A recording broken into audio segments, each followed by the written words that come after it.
শিলঘাটে বরাক সেতু এমন স্বপ্ন সাকার হতে চলেছে। বৃহস্পতিবার বরাক নদীর উপর এই সেতুর আনুষ্ঠানিকভাবে নির্মাণ কাজের ভিত্তিপ্রস্তর স্থাপন করলেন মুখ্যমন্ত্রী হিমন্ত বিশ্ব শর্মা। শিলান্যাস করে আগামী 2 বছরের মধ্যে কাজ সম্পন্ন করে পুনরায় উদ্বোধন করবেন বলেই জানালেন মুখ্যমন্ত্রী। আজি আমি আপনাকে কথা দিয়েছি কি এই ব্রিজটা আমি 2 সালের মাঝে কমপ্লিট করে দিব, ঠিক আছে? 2 সালের ভিতরে এটা হয়ে যাবে। আমি আবার আসব 2 সালের পিছে এটা ফিতা কাটার জন্য, ঠিক আছে?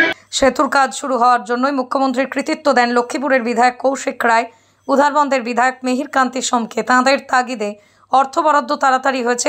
সকলকে অভিনন্দন জানাইছো। একটা বড় হাতছাপৰি কৌশিক রায়ের জন্য।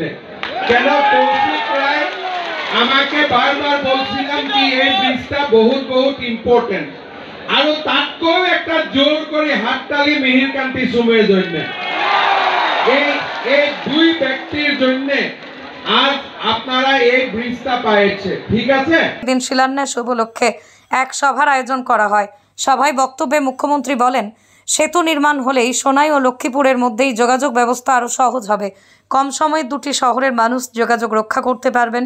2 বছরের মধ্যেই সেতুর নির্মাণ কাজ সম্পন্ন হবে জানিয়েছেন মুখ্যমন্ত্রী।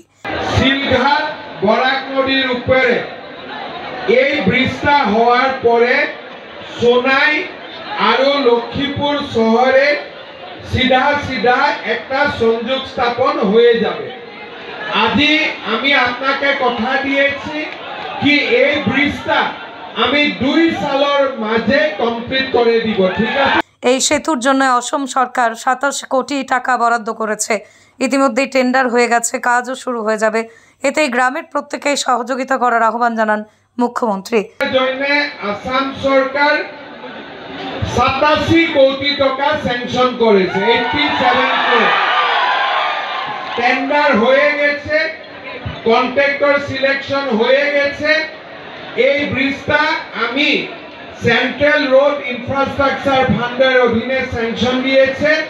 আর আমার বিশ্বাস কি আপনাদের সহায় সহযোগিতা থাকবে আর আমি 2 সালের মধ্যে ব্রিজটা কমপ্লিট করে দিব, ঠিক আছে? ইতিমধ্যেই উপস্থিত ছিলেন মাওলানা আহমেদ সাইদ, গোবিন্দপুরী মন্ত্রী জয়ন্ত মল্ল বড়ুয়া, 3 বিধায়ক কৌশিক রায়, মিহির কান্তি সোম, দীপায়ন চক্রবর্তী। উল্লেখ্য, রূপাইবালি শিলঘাট বরাক সেতু নির্মাণের দাবিতে দীর্ঘ আন্দোলন করে ব্রিজ ডিমান্ড কমিটি সেতুটি সম্পূর্ণ হলে লক্ষ্মীপুরের বৃহৎ একটা অংশ লাভবান হবে। সাধারণ মানুষ শিলচর শহরের সঙ্গেও সহজে যাতায়াত করতে পারবেন। দীর্ঘদিন ধরেই ওই অঞ্চলের মানুষ সেতুর স্বপ্ন দেখছিলেন। আজ মুখ্যমন্ত্রী হিমন্ত বিশ্ব শর্মা, কৌশিক রায়, মিহির কান্তি সোমের হাত ধরে স্বপ্ন সাকার হতে চলেছে। স্থানীয় জনগণ তাদের প্রতি কৃতজ্ঞতা প্রকাশ করেন। আমার বরাক নদীর শিলঘাটত এটা নতুন দলঙৰ আধাৰশিলা স্থাপন হল। এই দলংটো হৈ গলে আমি লক্ষ্মীপুৰ টাউনলৈকেও যাব পাৰিম। বহুত ডাঙৰ এটা কমিউনিকেশ্যন খুলি যাব।